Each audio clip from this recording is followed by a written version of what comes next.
Acclame le roi des rois. Il peut te toucher sans que tu ne sentes qu'il te touche. Parce que son joug est léger. Que Dieu te bénisse. Amen. Vous pouvez reprendre place et que la grâce du Seigneur vous soit multipliée dans le précieux et glorieux nom de notre Seigneur Jésus-Christ. Amen. Nous sommes reconnaissants au pasteur Hugues et à maman Solange de nous faire confiance encore une fois et de nous prêter leur chair. On ne prête la chair qu'à celui qui est cher. C'est un grand message que je reçois. Je fais partie de ceux qui leur sont chers. Je ne peux pas clôturer ces instants sans remercier l'apôtre Roland Dallot. C'est pratiquement son engagement personnel qui m'a transporté du pays jusqu'ici pour que nous puissions avoir ces instants. C'est un homme dont le cœur est vraiment penché du côté de la promotion de l'œuvre de Dieu dans les serviteurs en qui il reconnaît la semence céleste. Que Dieu le bénisse, lui ainsi que sa famille. Merci à vous tous qui avez été nombreux à être là avec nous pendant ce temps passé ensemble. C'est la clôture ce matin. Je vais, je crois, dans les 2-3 heures déposer les armes. Mais vous allez les reprendre.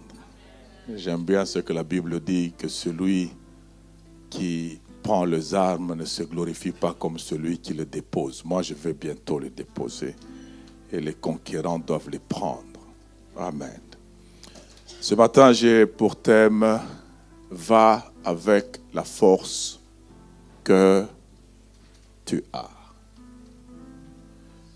Juge, nous avons essentiellement 4 textes dans Juge. Nous partons de Juge chapitre 6, de 11 à 16. Nous commençons par là. Juge chapitre 6, de 11 à 16. Je vois déjà la continuité de notre message d'hier. Nous nous sommes arrêtés au langage de la foi, n'est-ce pas? Maintenant, nous allons avancer avec aller avec la force qu'on a. Va avec la force que tu as. Quand tu as un langage de foi, tu dois maintenant avancer avec la force que tu as. Amen. Juge chapitre 6, nous lisons de 11 à 16. La Bible dit: Puis vint l'ange de l'Éternel, et il s'assit sous le térébinthe d'Ophra qui appartient à Joas de la famille d'Abiézer. Gédéon, son fils, battait du froment au pressoir pour le mettre à l'abri de Madian. L'ange de l'Éternel lui apparut et lui dit: L'Éternel est avec toi, vaillant héros. L'Éternel est avec toi, vaillant héros. Gédéon lui dit: Ah, mon Seigneur, si l'Éternel est avec nous, pourquoi toutes ces choses nous sont-elles arrivées? Et où sont tous ces prodiges que nos pères nous racontent? Quand ils disent: L'Éternel ne nous a-t-il pas fait monter hors d'Égypte? Maintenant l'Éternel nous abandonne et il nous livre entre les mains de Madian. L'Éternel se tourna vers lui et lui dit: Oh, va avec la force que tu as et délivre Israël de la main de Madian. N'est-ce pas moi qui t'envoie? Gédéon lui dit: Ah, mon Seigneur, avec quoi délivrerai-je Israël? Voici ma famille. Ah, quelle vision tu as de toi-même. Voici ma famille et la plus pauvre en Manassé. Et je suis le plus petit de la maison de mon père. La vision que Gédéon a de lui, c'est le plus petit de la maison de son père, qui est de la tribu de Manassé. Manassé, c'est la plus petite tribu, et sa famille est la plus pauvre, et lui est le plus petit de cette famille, la plus pauvre appartenant à la plus petite tribu. Donc il n'y a que des petits.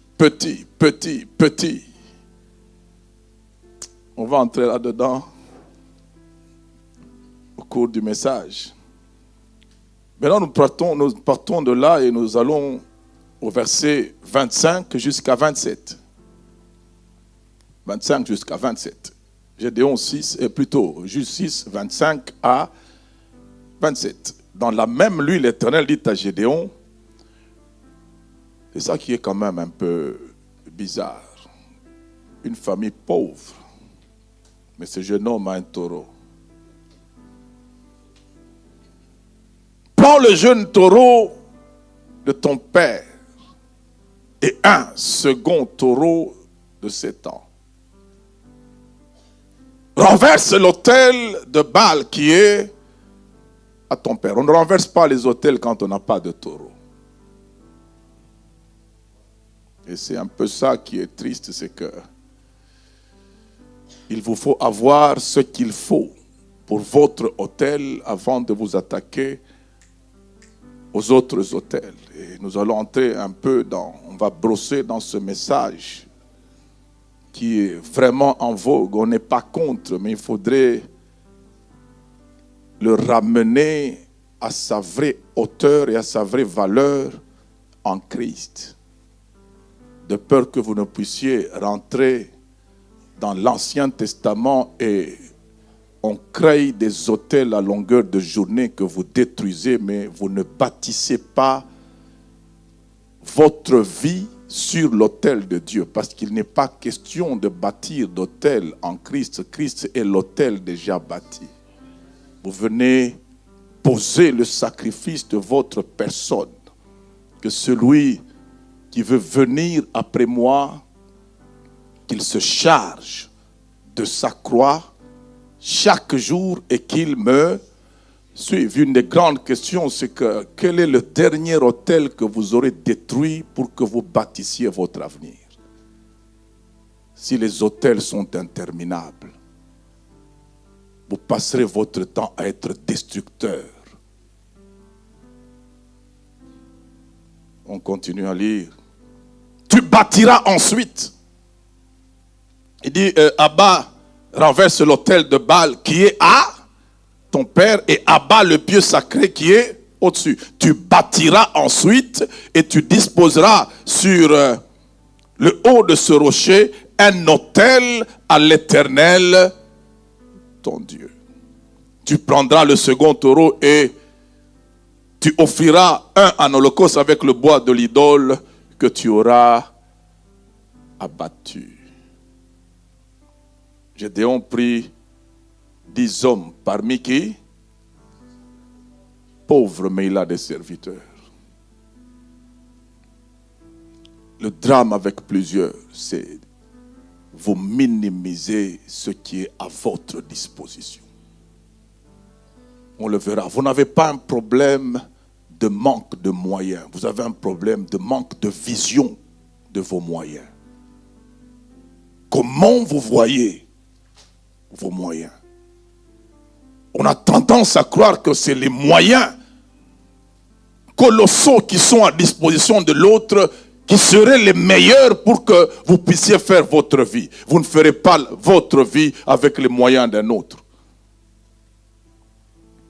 Il prit 10 hommes parmi ses serviteurs. Et ce n'est même pas 10 serviteurs qu'il a parmi. Et fit ce que l'Éternel avait dit. Mais comme il craignait la maison de son père et les gens de la ville, il exécuta de nuit et non de jour. Du moins, il a exécuté. Juge 8:4. Lorsque vous êtes en plein déploiement de la force que vous avez, il arrive à un certain moment que la vie soit une guerre de nerfs. Amen. Gédéon arriva au Jourdain, il le passa, lui et les 300 hommes qui étaient avec lui. Fatigué, mais poursuivant toujours.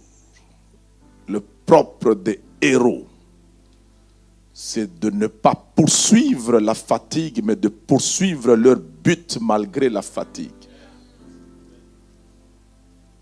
Lorsque vous commencez à vous fatiguer, la fatigue a tendance à vous dire de la poursuivre elle. Parce que si vous commencez à suivre la fatigue, vous allez vous écarter du but.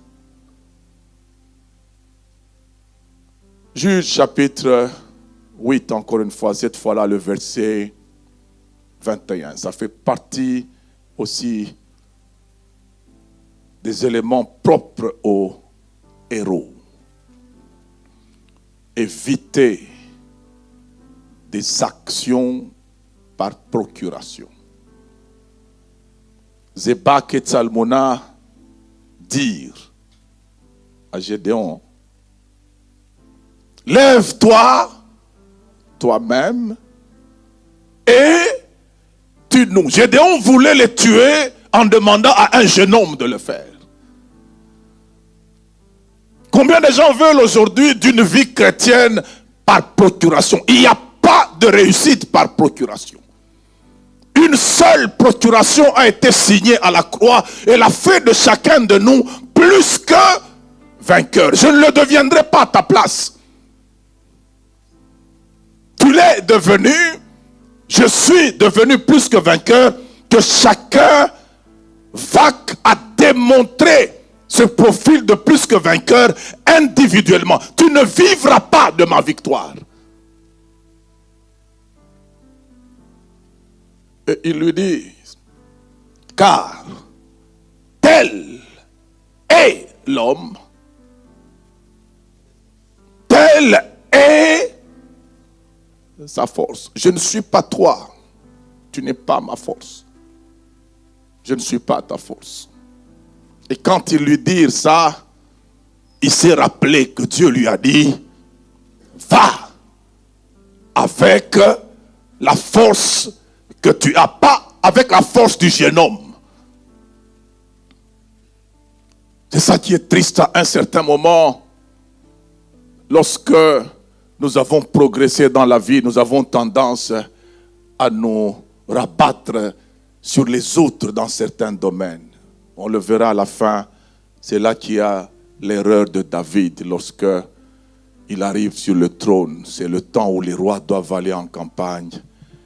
Monsieur David envoie Joab et tout le peuple et il reste savourer la royauté sur une véranda au premier niveau, R1.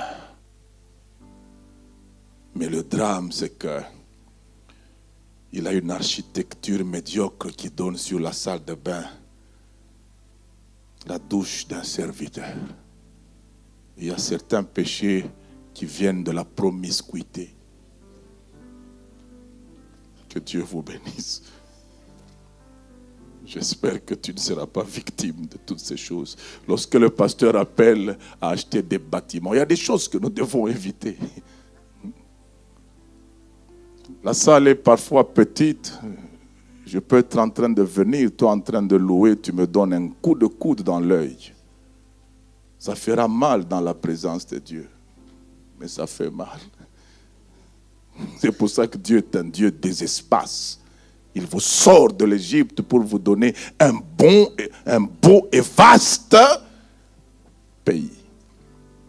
Pasteur, parlez d'argent. Dieu n'a pas honte de parler d'argent. Et entre Dieu et Salomon, ce n'est même pas Salomon qui parle d'argent, c'est Dieu qui en parle. Que ce ne soit pas un sujet tabou, l'argent. Amen. Sinon, ça risque d'être, même à l'église, la guerre des nerfs, alors que ça ne doit pas être ainsi. Plutôt nerf de la guerre, pas guerre des nerfs. Que Dieu vous bénisse. Alors, va avec la force que tu as. Les héros sont des gens dont les attitudes de cœur font une certaine distinction qui attire Dieu vers eux. Dieu peut utiliser n'importe qui, mais Dieu n'est pas attirable par n'importe qui. Il peut utiliser ce qu'il veut, quand il veut. Il peut élever le plus vil des hommes, mais quand Dieu entre dans le domaine des conquêtes, il ne va pas chez n'importe qui. C'est ça que il est dit, lorsque Jean-Baptiste doit venir, il doit préparer les chemins afin que Christ trouve un peuple bien disposé. Dieu n'a pas besoin de ta position, il cherche ta disposition. Il y a des gens qui pensent que c'est leur position qui intéresse Dieu. Non, Dieu peut positionner même un vil. Dieu cherche un homme à bonne disposition, une femme à bonne disposition qui va attirer sa présence à réaliser des grandes conquêtes. Dieu n'a pas besoin d'une position quelconque. Moïse avait une position en Égypte, Dieu n'en avait pas besoin. Ce que Dieu a utilisé en Moïse, ce n'est pas sa position en Égypte. C'est sa disposition vers la justice. Il ne supportait pas l'injustice. C'est cette attitude qui a attiré Dieu vers lui.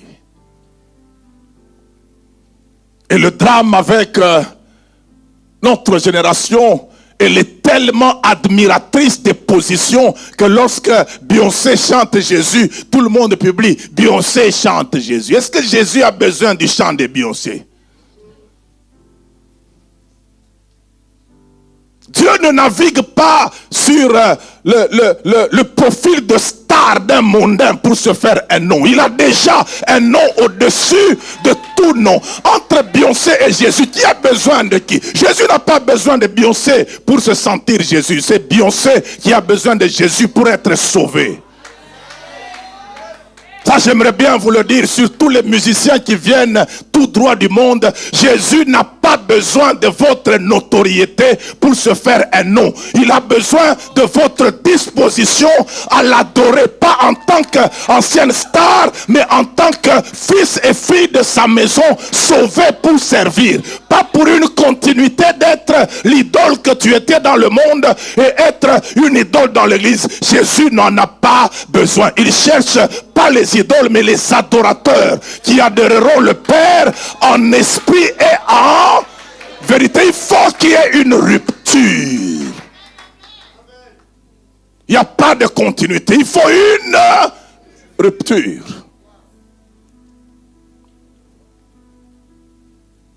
C'est très dangereux si l'Église devrait tenter aussi de se faire un nom à partir des positions des gens dans le monde. Dieu n'a pas besoin de la position de qui que ce soit. Qui est positionné comme Dieu? Assis au-dessus de tous les cieux. Dieu cherche la bonne disposition.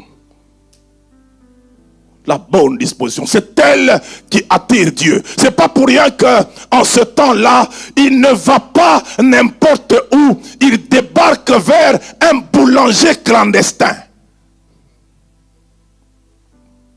Il arrive à Madian, il va vers un jeune homme qui battait du froment au pressoir, pas pour le vendre, mais pour le cacher. C'est un clandestin.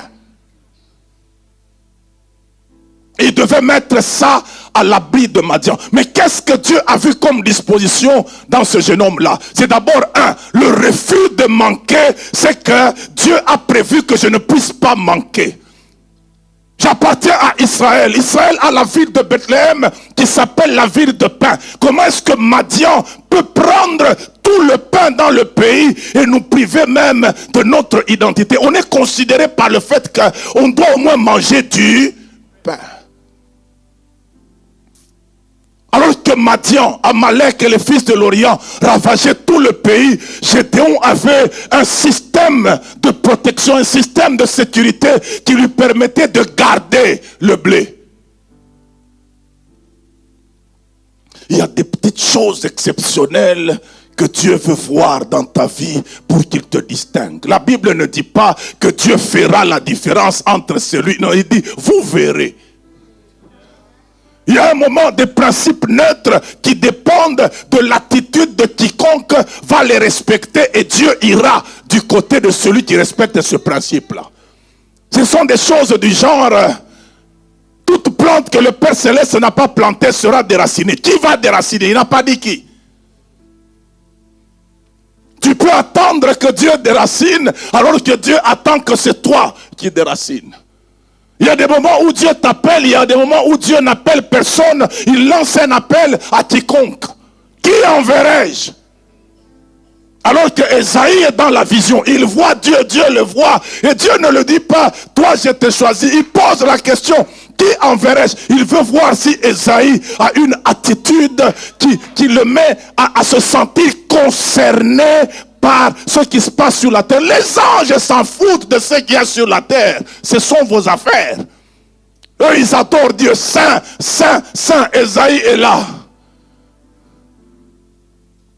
Et Dieu pose la question, qui enverrai-je? Esaïe pensait peut-être qu'un ange qui était en train d'adorer Dieu allait dire, envoie-moi, je n'ai jamais été sur la terre. L'ange continue à adorer Dieu. Saint, Saint, Saint. Alors qu'Esaïe prophétise depuis le premier chapitre, il se rend compte que si je continue à ne faire que prophétiser, que je ne m'engage pas à aller changer les choses, personne ne le fera à ma place. Me voici. Envoie-moi, ça veut dire je me présente. Les héros savent se présenter personnellement dans les batailles de leur vie. À un certain moment, tu dois être interpellé par les dégâts qui se sont commis dans ta vie pour comprendre que si je continue à rester ce que je suis, Dieu ne fait rien. Il se peut qu'il attende que je fasse quelque chose. Et Gédéon a commencé à faire quelque chose. Et ce que j'aime, Dieu a été attiré par ce jeune homme. Lisez bien ce texte, il dit, il battait du froment au pressoir. Quelle adaptation! Le pressoir, c'est pour le liquide, le froment est solide. Ça veut dire, quand vous donnez à Gédéon un presse-jus, il le transforme en moulin. Est-ce que tu es prêt à t'adapter? Est-ce que tu es prête à t'adapter? Je parle à des Gédéons, des gens qui n'ont qu'une pièce, c'est la cuisine, c'est la salle à manger. Le problème n'est pas cette pièce-là, le problème c'est que tu te réveilles fort dans cette pièce-là. Même si les gens de ta nation vont dire qu'est-ce qu'il fait en Belgique, si Dieu t'a envoyé en Belgique, reste en Belgique. Dans cette petite pièce-là, il y a un jour ce Dieu tout-puissant qui a commencé avec toi dans cette pièce-là, qui peut t'amener à des grands bâtiments. Ce qui est important, c'est que tu sois fort, que tu te sentes capable et que tu t'adaptes. Qu'il y ait un soir et un matin, tu te réveilles en sachant, l'Éternel est mon berger, je ne manquerai de rien. Le fait de manquer, ce n'est pas au présent. Je peux manquer au présent. La promesse est au futur, mais je ne manquerai de rien. Ça veut dire quand le futur viendra, j'aurai aussi l'abondance. Je peux avoir des problèmes au présent, mais si je m'adapte, j'aime bien. Un jour, m'a dit cette chose-là, je priais, je me plaignais. Dieu dit, mais depuis que tu te plains, quand est-ce que tu es mort? Pourquoi ce qui t'arrive, t'arrive et tu continues à tenir? Qu'est-ce qui te fait tenir? Oh, j'aimerais dire à quelqu'un, il y a une prise en charge céleste. Il n'y aura pas une destruction totale. La Bible dit, si l'Éternel ne nous eût pas conservé un reste.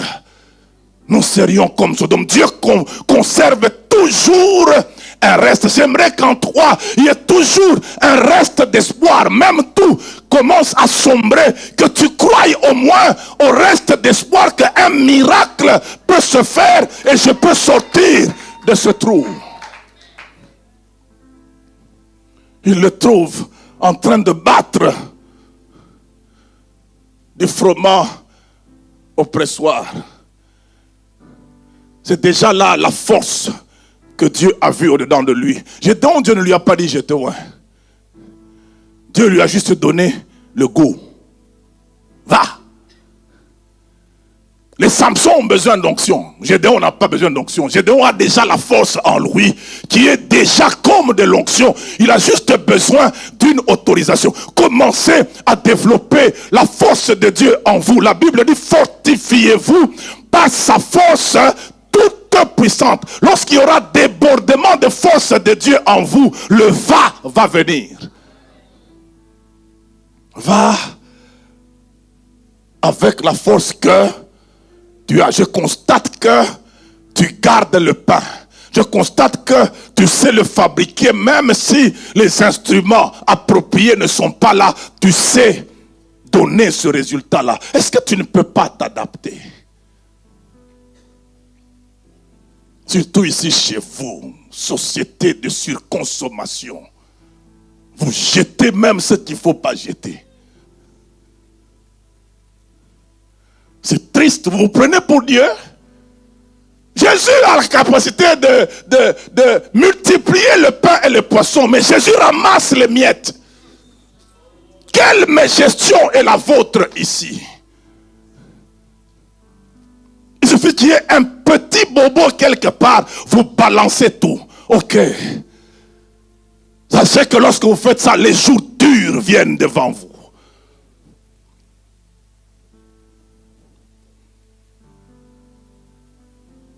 Et le drame, c'est que vous avez difficile à vous adapter. Moindre inconfort, on dirait que vous mourrez.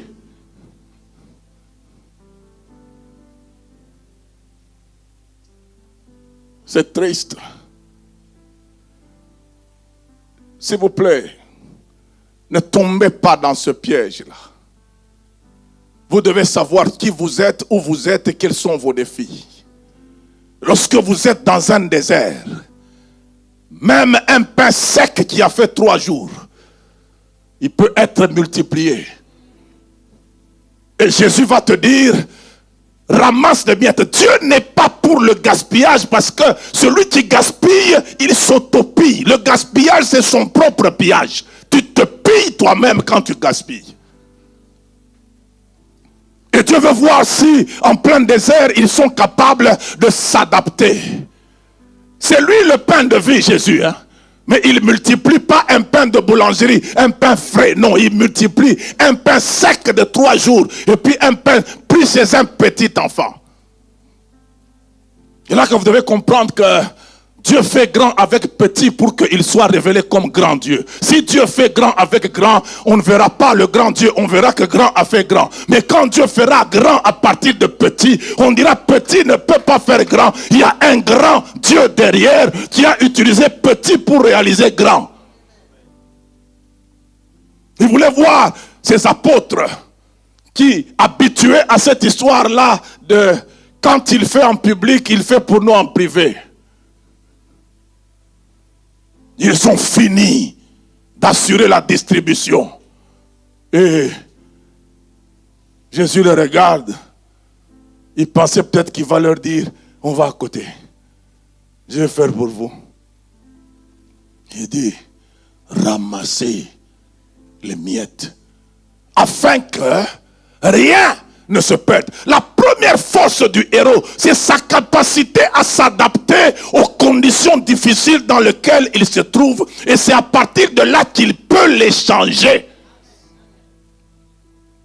Si tu es capricieux, Pierre, parce qu'on t'a déjà donné un filet de poisson rempli, tu te dis, moi, ramasser quoi?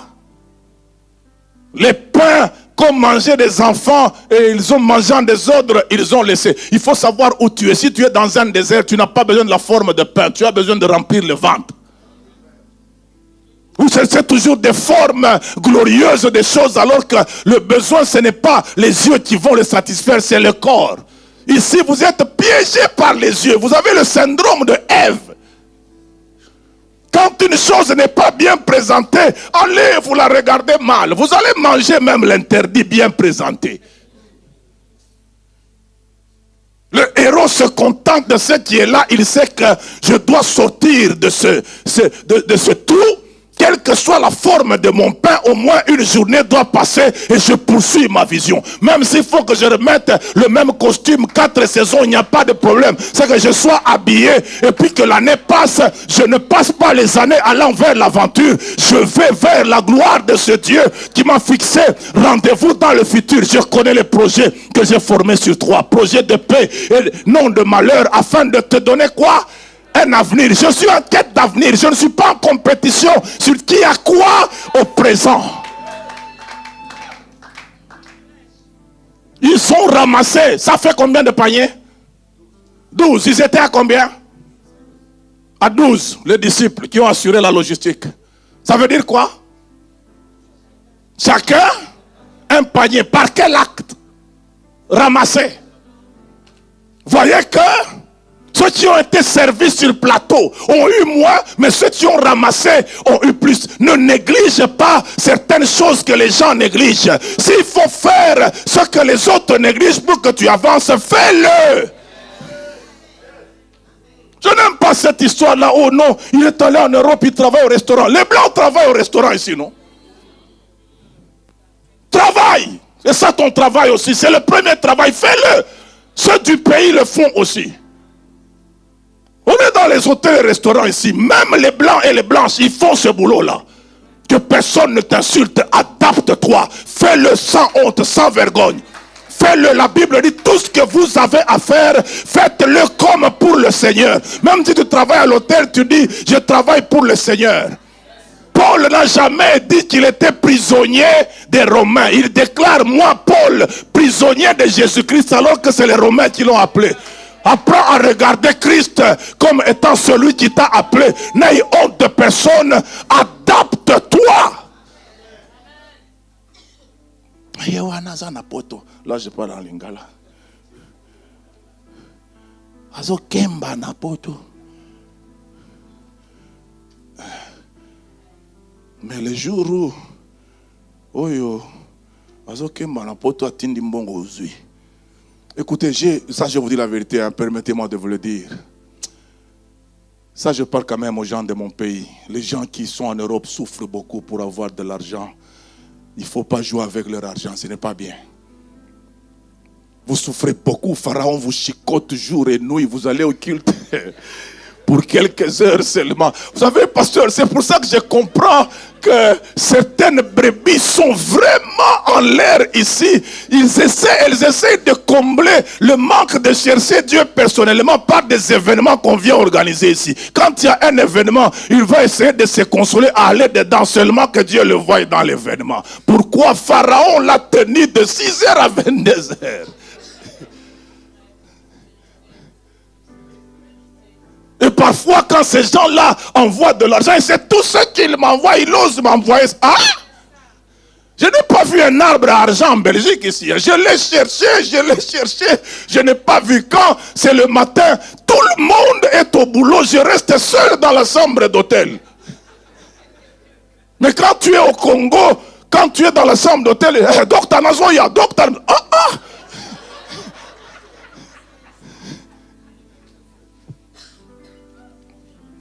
Que Dieu vous fasse grâce, qu'il fasse des entrepreneurs, que vous deveniez aussi des boss, des gens capables d'entreprendre. La pauvreté ne va pas vous empêcher d'entreprendre. Gédéon est pauvre, mais il a des serviteurs. Il a une mentalité d'employeur, quoi qu'il soit dans une situation compliquée. Pensez à être des employeurs. Adaptez-vous. C'est les patrons qui décident des horaires.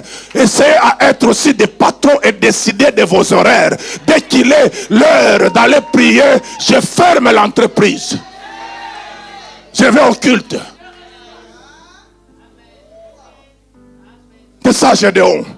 En fait, c'était un entrepreneur, mais en état de pauvreté. Même dans la pauvreté, tu peux être entrepreneur. Il n'y a pas de problème. Essaye d'entreprendre. La prophétie annonce l'avenir, mais c'est l'entreprise qui l'atteint.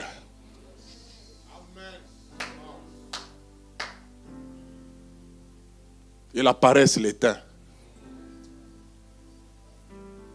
Dieu dit à Josué, c'est toi qui mettras en possession ce peuple du pays que j'ai juré à leur père de leur donner. Les pères avaient une prophétie. Josué avait une entreprise.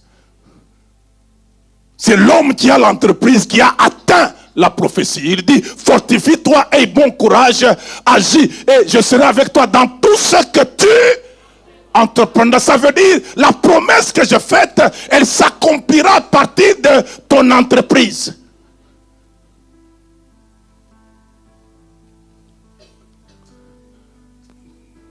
Dieu le regarde, il voit un homme adapté, il voit un homme qui refuse de subir les mauvaises conditions qu'on lui impose. Refuse de subir quand tu as toutes les preuves que ça m'a été imposé. Refuse ça. Peut-être on en parlera dans les prochaines années. Cette femme à qui on a pris le bébé, elle a accepté pendant qu'il faisait nuit.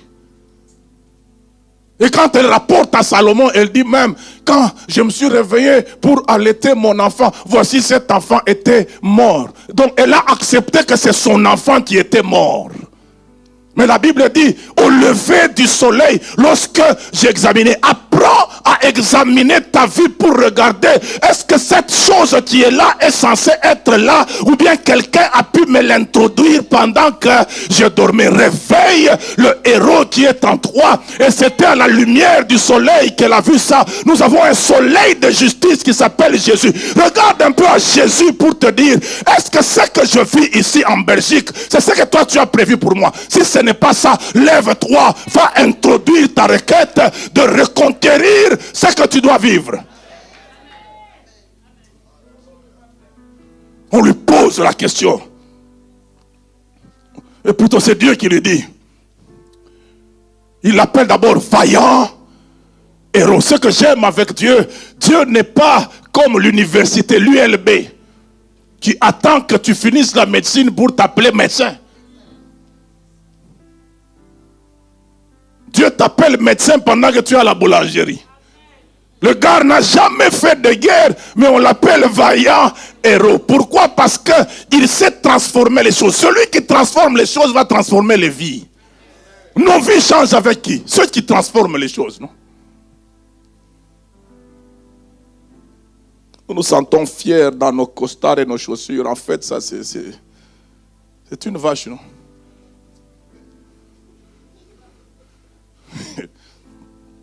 Quand tu la vois, dis, elle pue. Mais tu l'as au pied.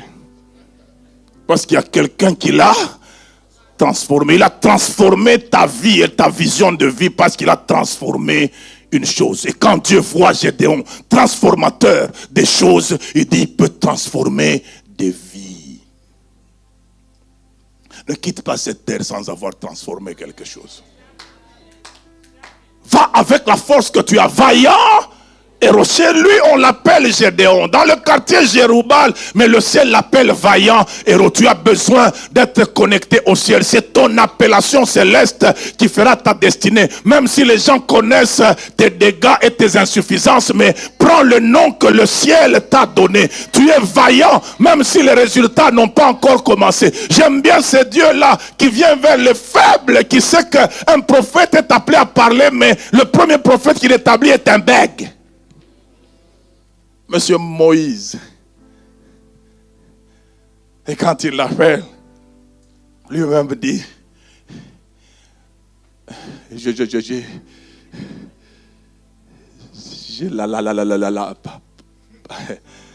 la parole difficile. C'est pas d'aujourd'hui, ni même que depuis que ton serviteur parle avec toi. Dieu dit, c'est toi.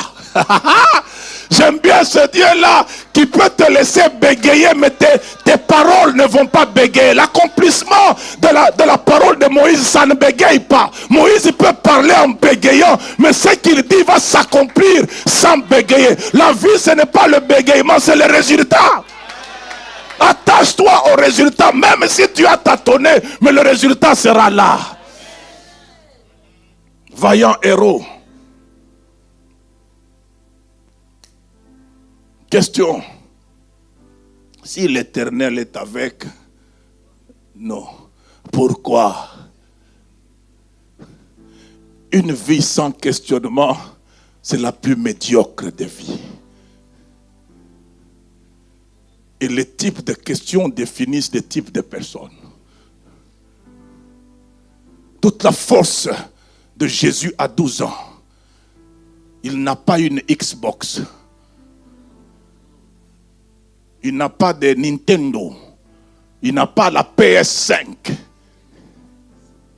Il est dans le temple à poser des questions. C'est le questionnement qui a révélé sa grandeur déjà en bas âge. Quelle est la valeur de nos enfants de 12 ans? Quelles questions ces enfants-là se posent? Et toi-même, quelle est la valeur des questions que tu te poses? Et j'aime bien cet endroit parce que la Bible nous dit c'est de l'abondance du cœur que la bouche parle. Gédéon avait soif de miracles.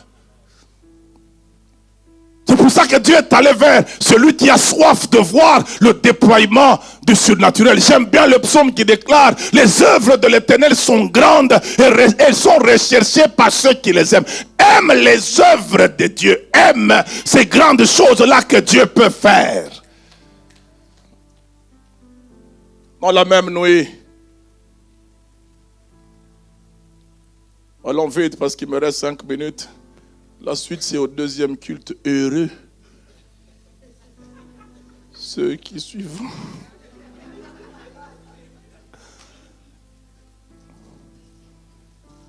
L'Éternel lui dit, prends le jeune taureau qui est à ton père et prends un autre de ces temps, renverse l'autel de Baal qui est à ton père. Homme de Dieu,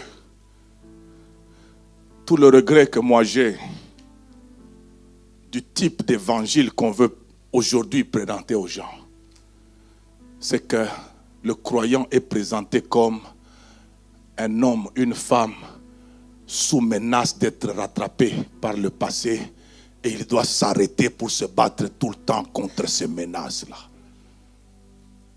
Il n'est pas présenté comme une menace des ténèbres. Il n'est pas présenté comme une nouveauté que jamais l'ancienneté ne peut atteindre. J'ai lu la Bible, je n'ai jamais vu l'Égypte qui a rattrapé Israël. Il y a eu poursuite. Et quand l'Égypte a commencé la poursuite, le Dieu de la nouveauté a changé de position. Il est passé de devant Israël, il est allé derrière Israël et il se met entre les deux camps comme liquidateur du passé d'Israël. Il bloque l'Égypte. En réalité, l'Égypte ne peut pas avoir de mouvement parce que Dieu a même enlevé les roues à leur char. Ton passé ne te rattrapera jamais. Ne passe pas ton temps à avoir peur de ton passé. Marche vers l'avenir. C'est pour ça que Dieu a dit à Israël, dit au peuple, il a dit à Moïse, dit au peuple qu'il marche, qu'il ne s'occupe pas de cette menace-là. Je suis liquidateur de cette affaire. Jamais l'Égypte n'a rattrapé Israël. C'est si tu refuses de marcher qu'on va te rattraper. C'est bien de nous parler de réclamation, mais on aura le temps d'en parler. Est-ce que vous savez qu'il ne faut pas faire la confusion entre la transition vers le Nouveau Testament et l'entrée en vigueur du Nouveau Testament? Vous rabattez rien que sur Pierre qui a été réclamé par Jésus. Il a été réclamé parce que Jésus n'était pas encore mort. On était en transition. La transition, il y a cohabitation des anciens systèmes et de quelques éléments du nouveau système. Dès que Jésus est mort et que le sang a coulé, le ciel a été fermé. Satan n'entre plus jamais dans la présence de Dieu. Apocalypse 12 nous dit, ils l'ont vaincu à cause de quoi? À cause du sang. Et il a été précipité, l'accusateur de nos frères. Et il a été vaincu, chassé du ciel. Et il est vaincu à cause de quoi? Du sang. Maintenant, nous avons un libre accès dans le sanctuaire. Grâce à quoi? Au moyen du sang. Ça veut dire, notre bon d'entrée, c'est ça, l'ordre de sortie de Satan. Il va entrer pour aller accuser qui, chez qui. Est-ce qu'il peut prendre le sang? À partir du moment où Jésus a versé le sang, pour que tu vois Dieu amène le sang de son fils. Or, c'est ce sang-là qui a vaincu Satan. Ça veut dire, Satan n'entrera plus jamais dans la présence de Dieu pour aller accuser quelqu'un. C'est à ta conscience que tout se joue. Et la Bible dit, si ta conscience t'accuse, Dieu t'accuse. Il faut bien nuancer ces choses-là et lire intelligemment les choses de Dieu. Et on doit vous présenter comme étant des véritables menaces des forces de ténèbres. Gédéon est fils de son père, mais investi par l'autorité divine, il a un pouvoir d'abattre le Dieu de son père. La postérité a un ministère de correction des erreurs des ascendants. C'est pour ça que lorsque les ascendants ont raté au jardin, on a annoncé que c'est la postérité qui viendra racheter. La postérité de la femme écrasera la tête du serpent. C'est vrai que tu es la postérité, tu es descendant, mais Dieu va récupérer avec toi. Ce qui n'a pas été bien fait par les pères, Dieu peut le refaire avec toi. C'est pour ça que dans la course de relais, on ne positionne jamais le meilleur coureur en premier. Jamais. C'est pour ça que la postérité de la femme n'est pas venue au premier temps. Jésus est arrivé dans les derniers temps. Adam a chuté, mais Jésus a récupéré le bâton et il a remporté la course. Je parle à quelqu'un, ce qui a été fait par tes pères, tu es capable de l'annuler parce que tu es Gédéon. Va avec la force que tu as. Va avec la force que tu as. La force qui est en toi est supérieure à la sorcellerie de tes ascendants. Tu n'as pas à les craindre. Eux sont déjà morts. C'est toi qui es vivant maintenant. Et tu décides des générations actuelles et des générations à venir. Les morts ne parlent plus. Ce sont les vivants qui parlent. Et la Bible le déclare. Il accomplit les paroles de ses serviteurs. Tu sers Dieu. Engage maintenant la génération actuelle et annule tout ce que les générations anciennes ont déjà effectué.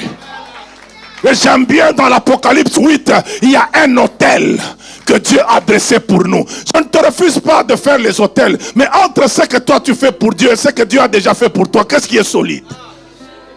Il y a un autel dans Apocalypse 8 où Dieu te demande juste d'envoyer les prières, de donner les ingrédients au service céleste de l'autel. Et lorsque tu as envoyé les prières, la Bible dit, les anges déversent les coupes sur la terre et il y a des tremblements et il y a des tonnerres. Vous savez, quand il y a tonnerre, c'est que la saison a changé. Tu peux changer ta saison en te connectant à l'autel de Dieu. Que Dieu vous bénisse.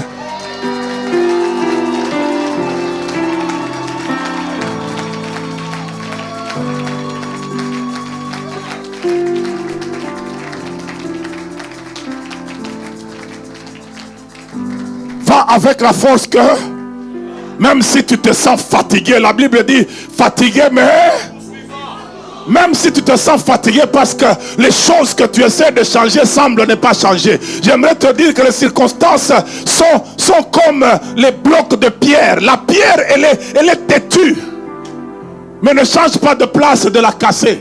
Tape au même endroit. Un rocher, quand tu te déplaces, tu lui donnes la force de continuer à rester sec. Mais si tu restes au même endroit, quand tu tapes, il fait semblant comme s'il n'a pas mal. Il a mal. Reste au même endroit comme cette veuve-là. quand elle voyait le juge unique, partout où elle le voyait, elle disait, monsieur le juge, fais-moi justice. Ils peuvent se retrouver dans une fête, elle dit à tout le monde, bonjour, joyeux anniversaire ma fille, monsieur le juge. Ils peuvent se retrouver dans un deuil, les gens pleurent, elle entre, elle présente des condoléances aux gens, et puis elle regarde les autorités en public et dit, monsieur le juge. Et puis monsieur le juge se rend compte que cette femme-là est puissante parce qu'elle est veuve, elle n'a pas d'avocat, elle a un soutien du père des orphelins et de celui qui soutient les veuves. Elle donnait une parole de marteau et le juge lui-même a dit, je vais rendre justice de peur qu'elle ne vienne me rompre, me casser la tête. Oh, tes paroles vont casser la tête à tout ce qui a de dur. Ne te fatigue pas. Et puis lorsque tu vois qu'un rocher commence à se fendre dehors, ça veut dire qu'il est déjà totalement fendu dedans. Tu n'as pas besoin de voir des grands changements pour être sûr que ça change. Tu as besoin de voir ce nuage comme la paume d'une main que Élie a vue. Et quand le serviteur a dit, je vois une petite chose, Élie lui entend une grande chose. Il dit, j'entends un bruit qui annonce la pluie. Je parle à quelqu'un, j'entends un bruit dans ta vie qui annonce le changement. J'entends un bruit dans ta vie qui annonce que dans ce continent ici, Dieu est capable de te distinguer. Ceux qui ont fait de grandes choses, ils ont une tête comme toi. Et d'ailleurs, il y en a qui n'ont même pas Dieu. Toi, tu as Dieu.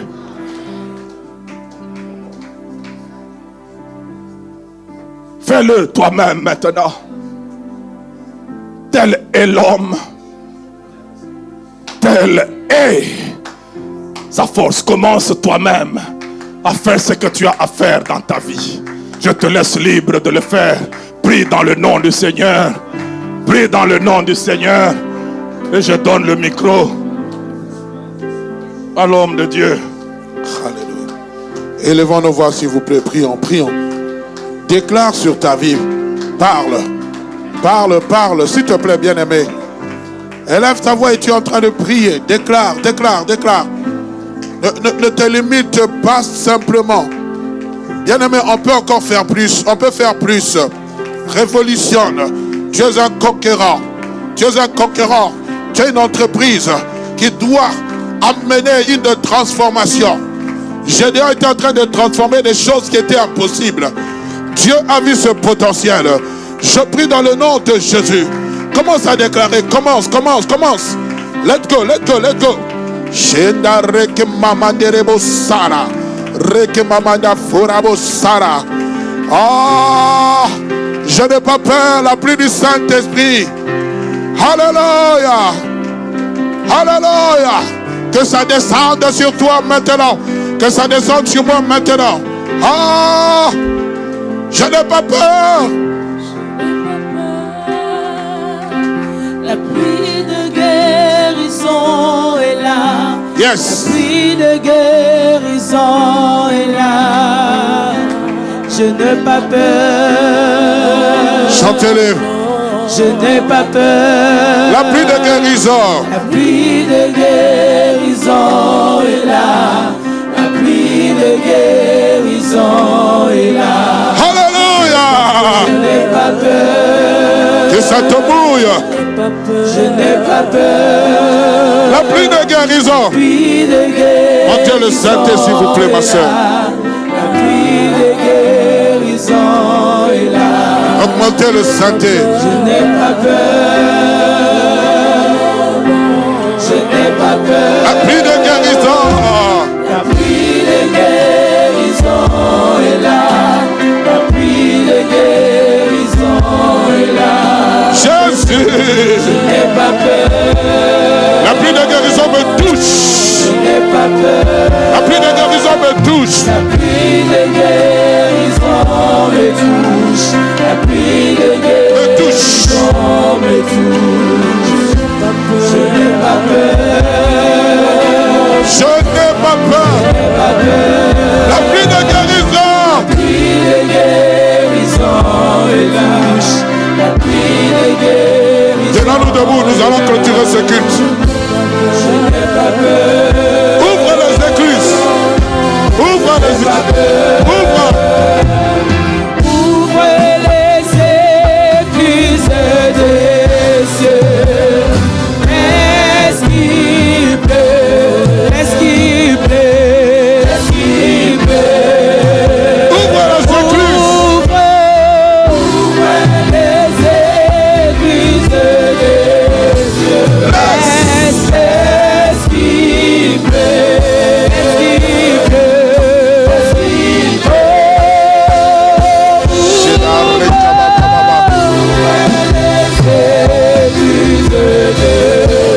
Laisse qu'il pleuve. Laisse qu'il pleuve. Laisse qu'il pleuve. Giraras. Je prie, Père éternel, que dans cet atelier de transformation, qu'un zéro devienne un héros. Que le faible puisse dire je suis fort. Je prie qu'il se passe quelque chose. Seigneur, nous voulons faire des exploits avec toi. Réveillez le héros. Que le héros endormi soit réveillé. Je sens cette pluie tomber. Qu'une pluie tombe maintenant. Je sens la pluie. Je sens la pluie. Oh, je sens la pluie. Je prie pour vous maintenant. Oh, je sens la pluie. Que le Dieu qui vous a accompagné en ce lieu puisse vous raccompagner dans vos maisons. Celui qui est venu la tête courbée, qui puisse rentrer la tête haute. Dans le nom de Jésus. Allons dans la paix du Seigneur.